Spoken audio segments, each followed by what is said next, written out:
Alors, shalom les amis, Shavuotov, c'est un très très grand jour aujourd'hui. On va finir ce chapitre exceptionnel de Lashon Hara dans le Chot Tzadikim. On n'est pas loin de la fin du livre d'ailleurs, on est page 180.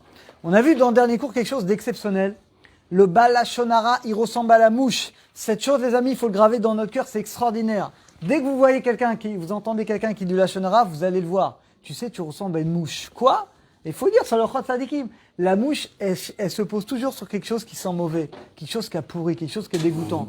Et ben le Baal Lashon Hara, il voit toujours tout négatif. Il va toujours, au lieu de voir le côté positif, il va toujours voir le truc. Et ça, c'est pas normal. Oui, mais, et ça non, et ça non. C'est celui qui critique tout le temps, qui est tout le temps en train de voir quelque chose de négatif. Il ressemble à la mouche. Im gila adam chatatecha. Si quelqu'un te balance, quelqu'un il dit quelque chose que t'as pas envie que les gens sachent, il dit une faute que t'as commis. T'as pas le droit de dire, de même que t'as dévoilé ma faute, moi aussi je vais raconter ce que tu fais. T'as pas le droit. Loticom ve lotitor. On n'a pas le droit de se venger, de garder rancune. Et tu dois pas non plus dire, Gamlo itpaer, tu dois pas t'enorgueillir de dire, Nilo égalé, moi je suis pas comme toi. Toi tu balances tout, moi je balancerai pas, parce que moi je suis pas comme toi. Non. Il dit ça, c'est une grande base dans la Hirat Shamaim. On craint un Kadosh Baruch Hu, on ne doit pas faire les choses vis-à-vis des autres. Imachoté, ici la personne qui faute, elle craint pas Hachem. C'est quelqu'un malheureusement qui n'a pas la Emouna. Mais Kol Benero Yodim, et tout le monde sait que c'est une faute. Regardez ce qu'il dit, mitzvah. Il y a une mitzvah de raconter pour éloigner les gens de cette personne. Des fois, les amis, ça s'appelle les toélettes. Il dit le Chafetz Chaim, des fois, c'est quelqu'un qui fait des marloquettes, quelqu'un qui fait des querelles, quelqu'un qui dit tout le temps du Lashon Hara, qui parle mal contre les gens de Torah. Il y a des gens comme ça. Des fois, les amis, il y a une mitzvah de dire aux gens, éloignez-vous de cette personne. Parce que cette personne, elle est dangereuse, elle fait des marloquettes, elle fait des querelles, elle parle mal, elle est grossière, elle dit des gros mots. Des fois, une mitzvah de dire cette personne, il faut s'éloigner de cette personne. Ça s'appelle les toélettes pour que les gens ne se fassent pas attraper par le Lashon Hara qui vend comme ça. En bas de la page, miut pamim, il y a des fois où c'est une mitzvah de dire du Lashon Hara.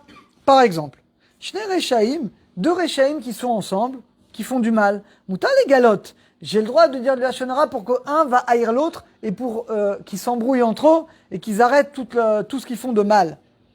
Chen anoef lo alenu, quelqu'un qui est immoral. Il y a une mitzvah de dire attention, celui-là il est moral avec cette personne-là.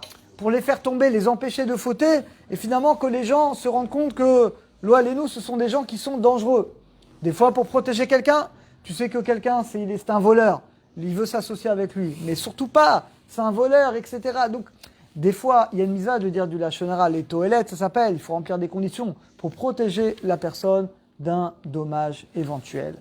Beaucoup de choses dépendent de la bouche, c'est l'ishmor.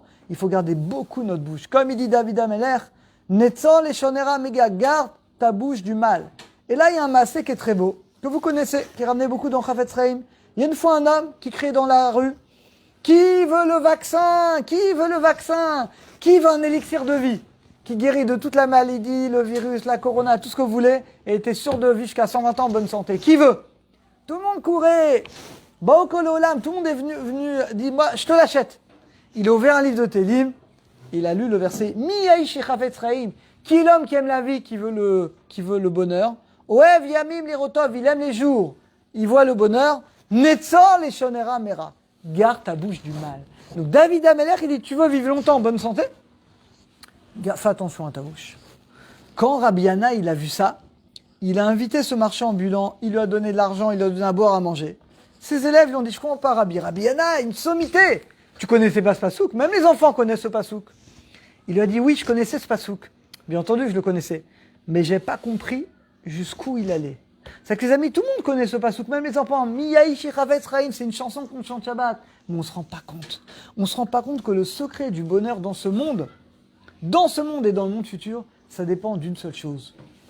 De notre bouche. Quelqu'un qui fait attention à sa bouche, il fait attention à sa bouche, il fait attention à ses oreilles, il fait attention à ce qu'il dit, il est sûr que dans sa vie, il sera heureux dans ce monde-là, il vivra longtemps en bonne santé. La reine Adam Urgal Bishono, donc un homme qui malheureusement a l'habitude de se moquer, de flatter, d'être hypocrite, de dire des mensonges, il doit se mettre des barrières pour ne pas fauter. Comment faire, les amis? Il n'y a pas le choix. Itrachek, tu dois t'éloigner de tes amis. Si malheureusement, et le problème c'est l'entourage. Souvent des fois quelqu'un, il étudie à Torah, il vient en cours, mais il a des copains qui sont borderline, il a des amis qui sont des balles shonara, toute la journée en train de se moquer, de raconter, de mentir, de dire des choses. Tant que tu t'éloignes pas de ces gens-là, tu pourras jamais changer. Tu seras tout le temps attiré comme ça, et même contre ton gré, tu vas écouter, tu vas être là, et donc tu vas transgresser. Donc à un moment, les amis, on n'a pas le choix. Tu dois changer d'amis. Tu peux pas avoir des amis comme ça et vouloir servir à Kadosh Baruch Hu.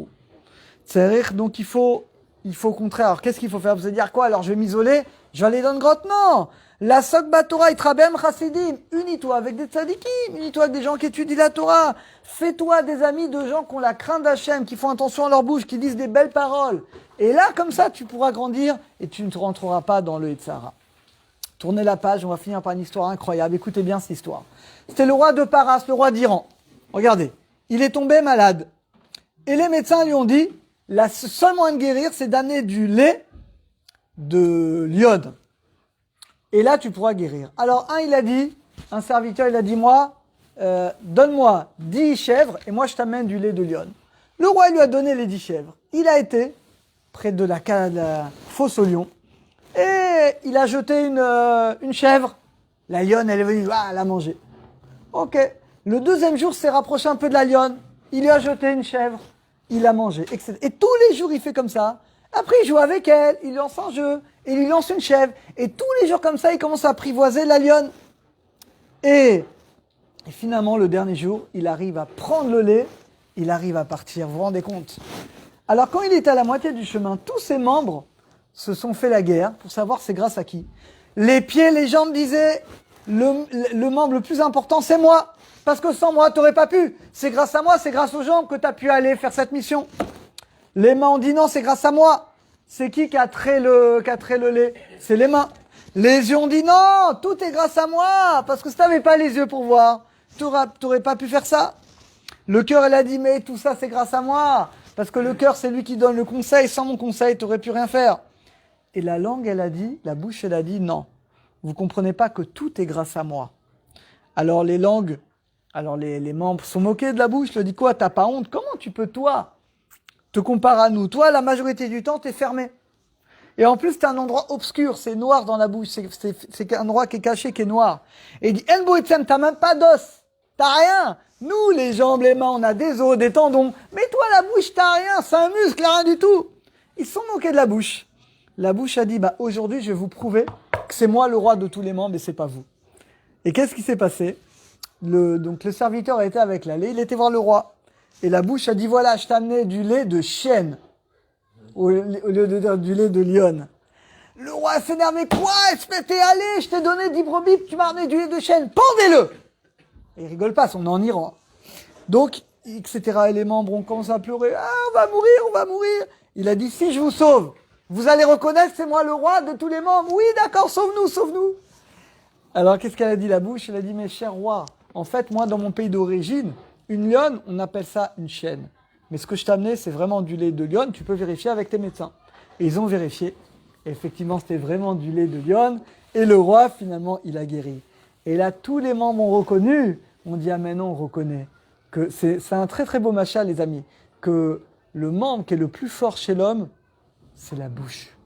Et tout ça s'écrit dans Shlomo HaMelech. Il a dit, Shlomo HaMelech, Mavet vechaim beyad Hashem. La vie, la mort est dans la bouche. Les amis, avec la bouche, on peut tuer. Tu peux tuer la réputation de quelqu'un. Tu peux tuer la parnassa de quelqu'un. Tu peux tuer le mariage, le chidour de quelqu'un. Juste avec la bouche. La bouche, tu peux tuer. Ou tu peux étudier la Torah. Tu peux créer des mondes. Tu peux renforcer quelqu'un qui est triste. Tu peux sauver des gens. Alors, il dit, conclusion. T'as dit, Bonan, tu dois réfléchir avec ta langue.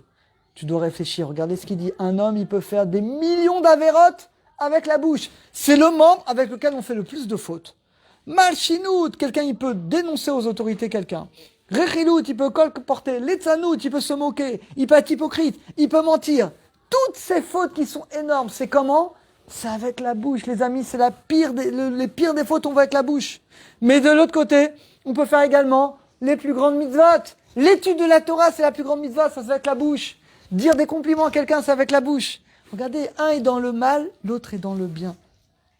Et la conclusion, il dit, des fois quelqu'un dit, moi j'ai pas d'argent, je peux pas faire mitzvot, j'ai pas d'argent pour donner aux pauvres. Il dit, mais ces gens-là, ils sont bêtes.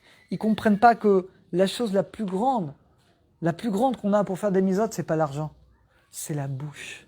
Avec la bouche, les amis, tu peux faire des millions de mitzvot tous les jours. Et comme ça, il dit David Amelech, il dit comment quelqu'un il peut acquérir le bonheur dans ce monde-là? Alors, les sages ont dit à David, mais un homme, il peut pas avoir les deux. Il peut pas avoir Olam Hazé, Olam Haba. Il peut pas être heureux dans ce monde-là, dans le futur. David, il dit, c'est pas vrai. David Amelech, il dit, c'est pas vrai. On peut réussir les deux mondes. Ce monde-là, le bonheur dans ce monde, dans le futur. Comment? Et là, il a dit ce verset.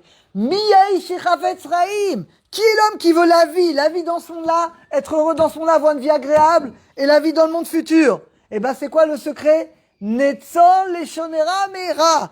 Garde ta bouche du mal. Est-ce que vous vous rendez compte, les amis, des fois les gens, ils veulent des ségoulottes, ils vont voir des rabbis, ils vont voir, mais les amis, c'est écrit dans la Torah! C'est écrit dans la Torah, garde ta bouche, apprends les lois du Chavetz Chaim, garde ta bouche, garde tes oreilles, fais attention à ce que tu dis. T'as la clé du bonheur dans ce monde-là, et t'as la clé, Bezat Hashem, du monde futur. Donc il dit qu'un homme, il s'habitue à parler que de bonnes choses, que de paroles de Torah. L'ochia, de réprimander les gens. Quand tu vois les gens faire des choses pas bien, il faut leur dire. Les tzavot, d'ordonner à tes enfants, à ta femme de faire le bien. Si on est capable, les amis, d'utiliser notre bouche que pour la Torah, pour les mitzvot, eh ben on a la promesse de la Torah qu'on aura une belle vie, le bonheur, et dans ce monde-là, et dans le monde futur. Alors les amis, c'est un chapitre qui est magnifique qu'on a terminé, qu'on ait tous le mérite de garder notre bouche, et par ce mérite que chacun on puisse voir le bonheur, l'accomplissement de tous nos rêves dans ce monde-là, et qu'on ait également, Bezat Hashem, l'éternité. Baruch Hashem, demain on va commencer un nouveau chapitre qui est exceptionnel. La tchouva, ne ratez pas demain, Bezat Hashem.